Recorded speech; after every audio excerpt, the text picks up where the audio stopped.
You probably think your home is safe. 4 walls, a locked door, maybe even a security camera on the porch. You tell yourself that as long as the lights are on and you can hear the hum of the fridge or the flicker of the TV, nothing bad can happen.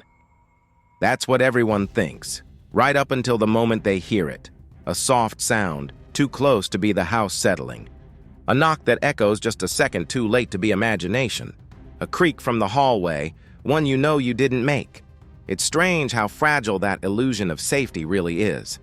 You can spend years feeling at home somewhere, but the second the silence breaks in the wrong way, everything changes. The walls don't feel like protection anymore. They feel like a trap. And it always starts small. A faint scrape under the floorboards. Footsteps outside your window. A sound from the basement. One you write off as pipes or wind or rats. But what if it isn't? If you're watching this alone, maybe you should check your locks. I'm not kidding. Some people say that's just for effect, that I say things like that to freak you out. But one of my viewers from last month told me they started hearing noises after watching my last video. They thought it was a coincidence too. Every story I'm about to tell you actually happened. Some were documented in police reports. Some were sent to me directly by people who swore they'd never tell another soul. A few never got to finish their messages. So before we begin, do me a favor. Look around your room. Make sure you're alone. Listen, that sound, that faint one in the background, is it part of the video or something in your house? Because here's the thing. Most people don't realize when they're being watched. Not until the very end. And the stories you're about to hear, they all started with that same false comfort. The belief that home means safety. The idea that locks and lights can keep the darkness out. But they can't. The darkness is patient.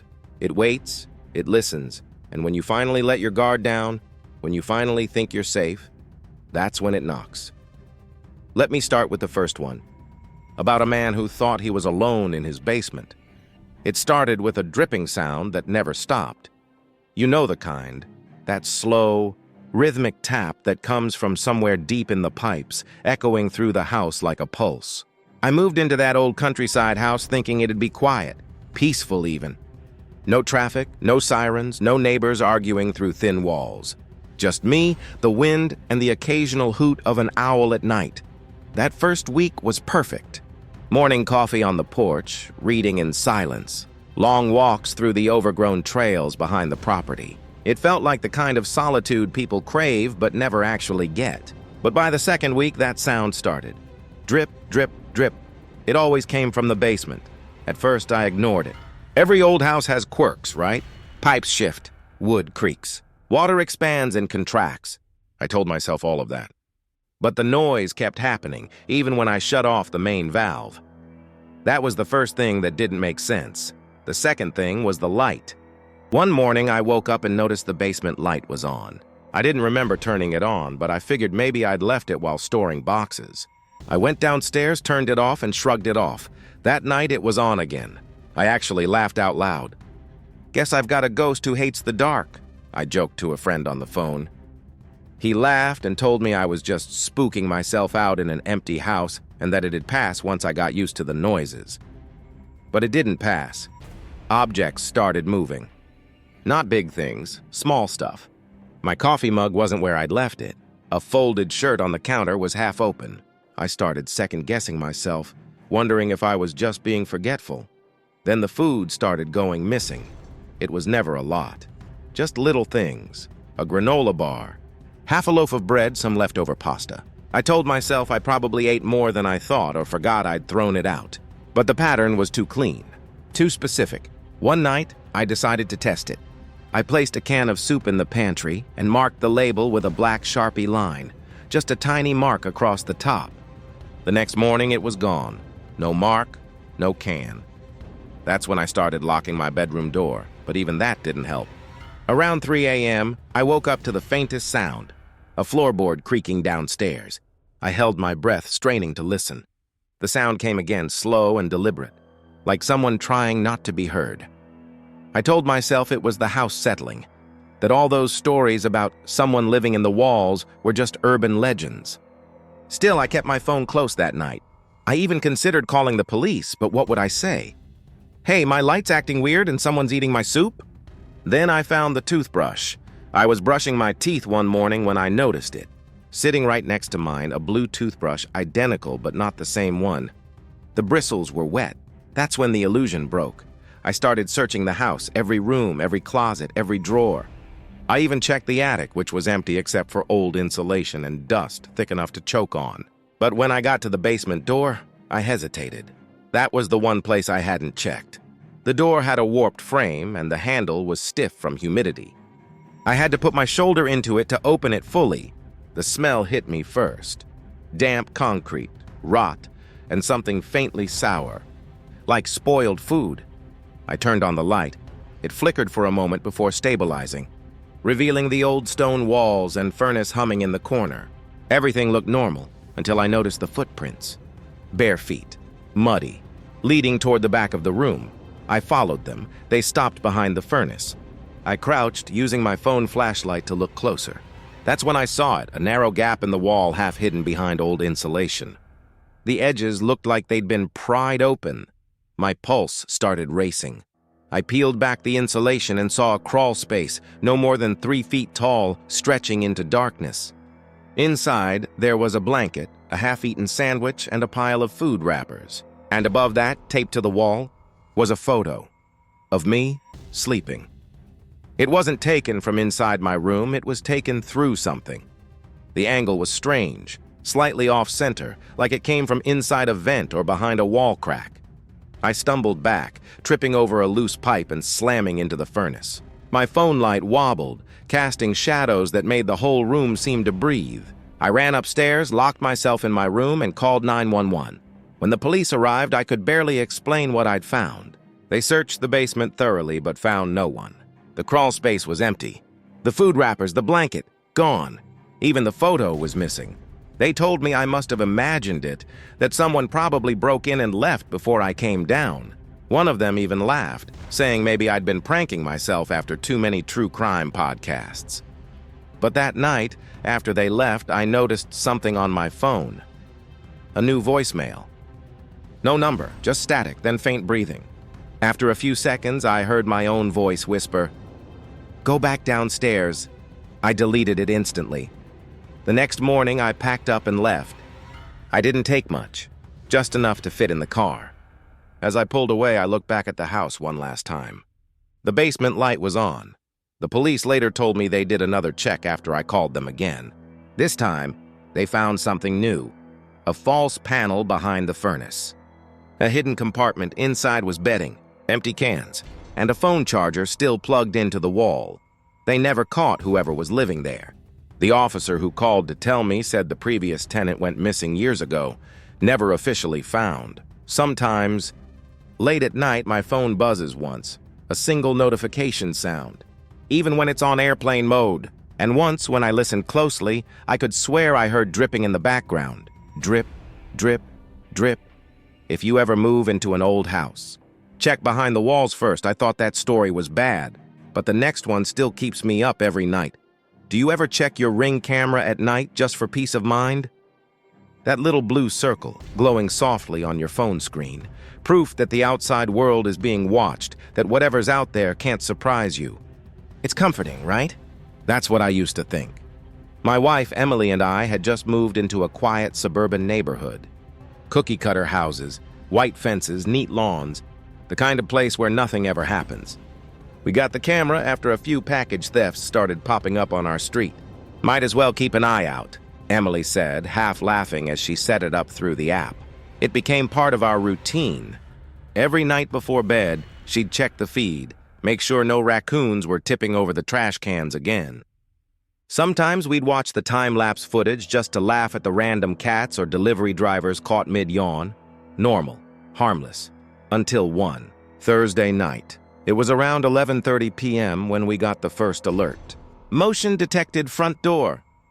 Emily picked up her phone, groaned, and rolled her eyes. Probably that stupid raccoon again, she said, tapping the live feed. The screen flickered, then showed nothing, just the porch, empty except for the doormat swaying in a faint breeze. She sighed, set the phone down, and said, "Glitch." But the alert came again. Motion detected. Front door. This time I checked it. Still nothing. Just static and a faint hum that almost sounded like breathing. I laughed it off, joking.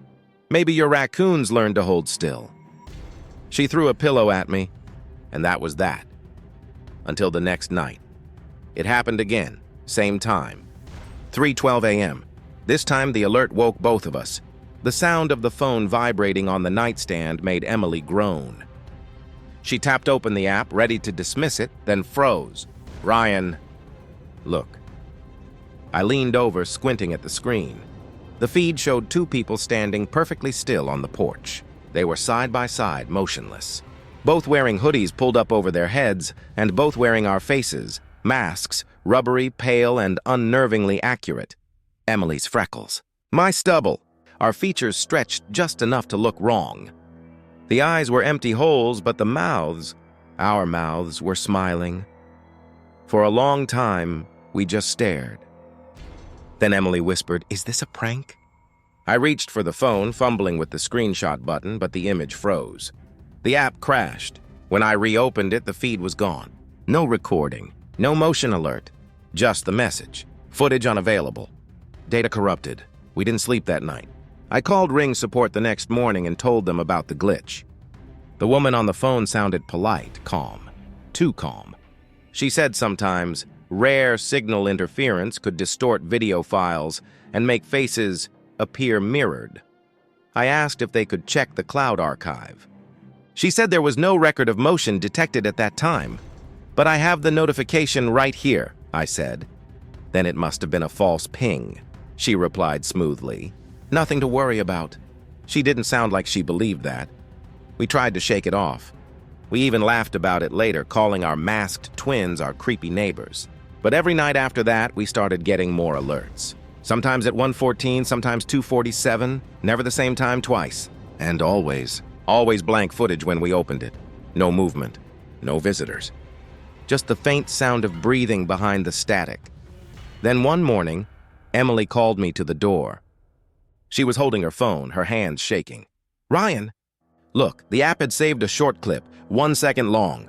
The porch was empty except for something lying on the mat. A printed photo." She walked outside to grab it while I watched from the doorway. The photo was grainy, like it had been taken from a low-quality camera. But it showed us, sitting on the couch, watching TV the night before. Through the window, she dropped it. I ran to check the locks. Everything was shut, bolted, and sealed. No sign of forced entry. But when I checked the Ring footage from that night, nothing. No alerts, no movement. Just a continuous timestamp reading 3:12 a.m. over and over again, looping endlessly. I called Ring again. Different support rep, different voice. She told me our account didn't exist, not wrong password, not server error. She said, and I remember this exactly, "Sir, this number isn't registered to any account. We have no record of your address." I hung up. That night, Emily started acting different, distracted, quiet. Every time her phone buzzed, she'd check the camera before I could. I caught her deleting the alerts before I saw them. When I asked why, she said, "It's just raccoons again." She smiled, but it didn't reach her eyes. Then one night I woke up, and she wasn't in bed. Her phone was still on the nightstand. The screen was glowing. Another alert. "Motion detected, front door." I grabbed it and opened the app. The live feed showed Emily standing on the porch. No coat, no shoes. Just her in her pajamas, staring straight into the camera. Her face was blank, eyes wide open. I called her name, nothing. I ran downstairs, but when I opened the door, the porch was empty. Her footprints were in the dew, leading out toward the road and then stopping. I called the police. They searched for hours. No signs of her. No struggle, no broken glass. Nothing. Just silence. The next morning, I checked the app again. A new file had appeared, dated 3 days in the future. The thumbnail showed Emily on the porch again, but this time she wasn't alone. Behind her stood someone wearing my face. I opened the video. The feed played for exactly 8 seconds. She turned toward the doorbell camera, her expression twitching, like she was trying to smile but couldn't remember how. Then she whispered something. I replayed it over and over before I finally understood. "Open the door." And then, the feed ended. The file deleted itself seconds later. I tried calling support again, but now the number didn't even exist. Just a robotic message saying, "This line is no longer in service." That night, I unplugged the ring, wrapped it in a towel, and shoved it in a drawer.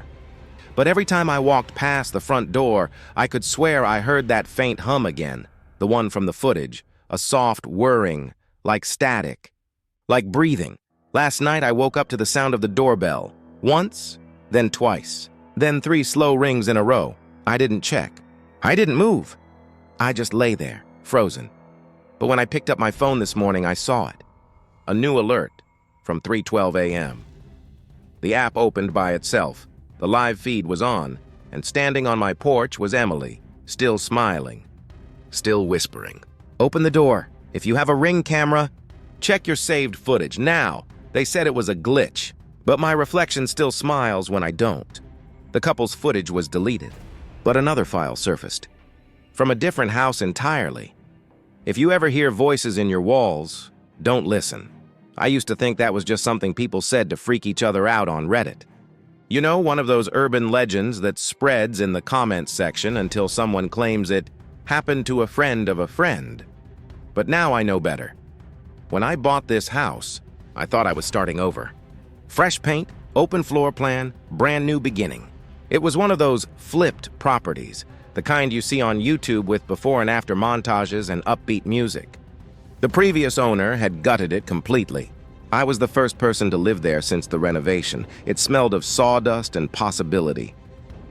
The first few nights were peaceful. I unpacked slowly, made tea, and listened to the soft creaks of the house settling. Every sound had an explanation, until it didn't. It started with a faint scratching sound behind the walls of my bedroom. At first, I blamed it on mice or raccoons. The house was near the woods, and small noises in the night were normal. But this wasn't scurrying. It was deliberate, like something was writing. Long pauses. Then a slow scrape. Pause. Scrape again. I'd lie there in bed, staring at the ceiling, holding my breath, trying to convince myself it was nothing. But after a while, it started happening in different rooms. Sometimes in the hallway, sometimes in the kitchen, behind the pantry wall. I mentioned it to my contractor when he came to finish the upstairs trim. He laughed it off at first, saying new houses talk for a while.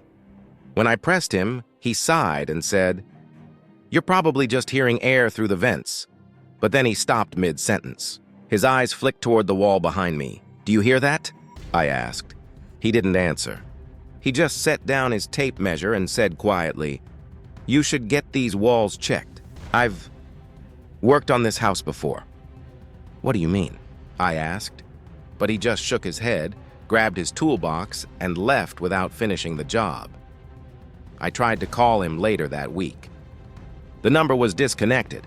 By then, the sounds had changed. I stopped hearing scratching and started hearing words, muffled whispers, like a radio playing under drywall. Sometimes I could make out fragments, my name, a faint laugh, or something like, "She's home." I thought I was losing it. My friends did too. When I finally told them, they joked about ghost rats and suggested I move back to the city. But there was one night, the night that ended it all, when I decided I needed proof. I set my phone on video and pressed it against the wall where the sound was loudest. The audio was faint at first, static, hums and creaks. But then, after about a minute, a clear voice whispered, "Paint over the names." The drywall there was new, smooth, white, perfect. But something about that phrase wouldn't leave my head. The next morning, I got a box cutter and started cutting through the paint. The first layer peeled away easily. Then the second. Beneath it, words, hundreds of words, carved into the studs and insulation. The writing was jagged and uneven, as if scratched by someone in a hurry. At first, I couldn't understand what I was looking at, until I realized what the phrases said. They were describing me. Woke up at 7:14. Made coffee. 2 sugars. Looked out the window. Stayed too long, I froze. Every line described something I'd done, not until just that morning, but every morning since I'd moved in. Someone, or something, had been watching me and documenting it I pulled away another section of drywall. More writing. The deeper I went, the older it looked. The handwriting changed. Smaller, neater, like different people had added to it over time.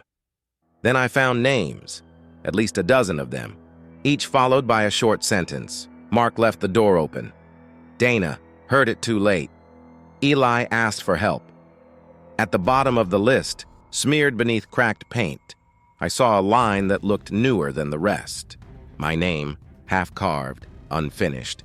It stopped halfway through the last letter like whoever, or unfinished.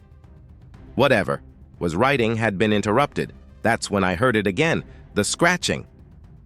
Right behind the wall I was facing, I stepped back, my heart pounding. The sound grew louder, desperate, frantic. Something was carving. I could hear the tip of whatever it was dragging into the wood, right beneath my name. I ran. I didn't stop to grab anything. I bolted out the front door, barefoot, straight into the street. I called 911, but when the police arrived, there was nothing to show them. The walls were smooth again, freshly patched, freshly painted. I tried to bring them back the next day, but by morning the house had burned to the ground. The fire marshal said it started inside the walls. Electrical fault, they said. But when they showed me photos of the damage, one image made my stomach drop, a single surviving stud from the bedroom wall. On it, written in ash and soot, was one word: finished. They said the fire destroyed everything. But sometimes, late at night, when my new apartment goes quiet, I swear I still hear that faint scraping sound behind the vents, like someone writing or whispering my name. If you ever hear voices in your walls, don't listen. The contractor quit halfway through. He won't talk about what he saw, and sometimes I still hear my name whispered from the vents. Maybe you think these are just stories, but they all share one detail. You've probably noticed something. Each story, the man in the basement, the couple with the camera, the woman and her walls, they all start the same way. With a sound, a noise most people ignore, a tap, a whisper, a knock. That's the pattern, always the same. It starts quiet, like the world is asking for permission to come in. Someone watching this right now will hear it tonight. Maybe while brushing your teeth, when the water stops running. Maybe while you're lying in bed, scrolling on your phone, the glow is lighting up your face.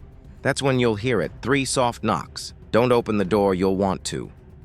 Curiosity always wins first. Maybe you'll peek through the blinds, maybe you'll check your camera, maybe you'll whisper, "Who's there?" But if you do, the knocking stops. And that's when it's already inside. You think you're safe because you're watching this, because you're behind a screen. But every door, every window, every lens that shows your reflection, it's another way in. One of these stories came from someone who watched this channel. They sent me their story a week before they vanished. If someone knocks tonight, don't answer. Did you hear that? Soft pause. You didn't find this video, it found you.